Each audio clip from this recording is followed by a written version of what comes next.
Man, I didn't want to be mean today, but Attack of the Clones is just not good. But rewatching this movie made me realize something that I never realized before, and that Padme is actually the worst Star Wars character ever. You know that 2010's cliche of women saying, "I don't need no man," only for them to need a man like 5 seconds later? Yeah, who would have thought that cliche was from the 2000s as well? You'd think if she could pull off faking not being the queen, even though that she was the queen in the first film so well, that she could even be better in the second film. I don't know what the hell happened between episodes 1 and 2 that caused her to get this much dumber, or to be even dumber than Jar Jar Binks. And yes, she is dumber than Jar Jar Binks. I stand by that. I'm sure Disney will make a side film in the future on that, just like how they made a pointless origin story on Han Solo, or Darth Maul, like 5 times again. Can we at least all agree that the LEGO Star Wars Holiday Special from Disney is probably the best Disney parody of Star Wars ever? The part of the Jedi coming in to stop the robots is easily the best part of the movie, and yet that takes an hour and a half to get to. And the only thing enjoyable about this movie prior to that is C-3PO, who I argue is the best Star Wars character in the prequel trilogy. Han Solo Yoda is my favorite in the original trilogy, and Poe Dameron is my favorite Star Wars character, not just of the Disney trilogy or sequel trilogy if you prefer, but of all of Star Wars. Oh, I guess episode 2 also has that bounty hunter, which I thought was amusing, but it doesn't last long. But let's really go in depth with the problem with Padme, and by extension, Anakin some more.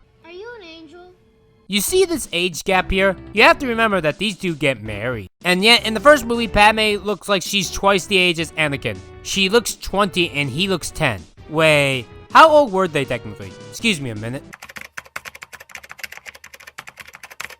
Oh, apparently Anakin was 9. Wow, I was only 1 year off. And Padme was... Wait, hold the phone. She's only 14 in the first movie? That does not even look close to a 14-year-old girl. And you'd think that she'd be able to look like one, considering that Natalie Portman was 16 when they first started filming this movie. She was 18 by the time that this was complete. Back to my main point. The romance blows. Your presence is soothing. I don't like sand. It's coarse and rough and irritating, and it gets everywhere. You've changed so much. You haven't changed a bit.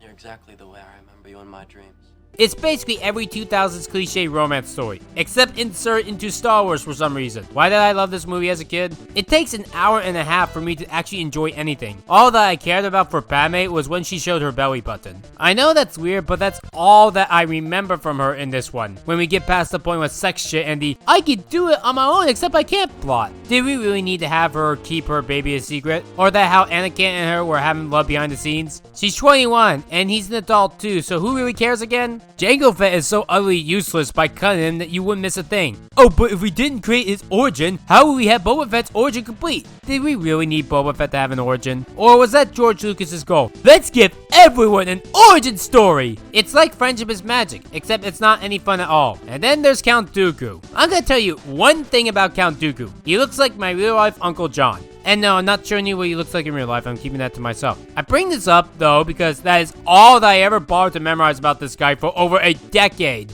I think only recently, like when I first watched this from my Star Wars marathon, did I ever give a shit to find out more about this guy. And yet, he's just a Darth Maul clone. Funny, I thought the clone troopers were supposed to be the clones, not Count Dooku himself. Anything else? Oh yes, Jar Jar. Yeah, go ahead, Jar Jar. Give emergency power to Palpatine. I'm sure that will absolutely no way backfire whatsoever. Any all at all. I hate you, Jar Jar.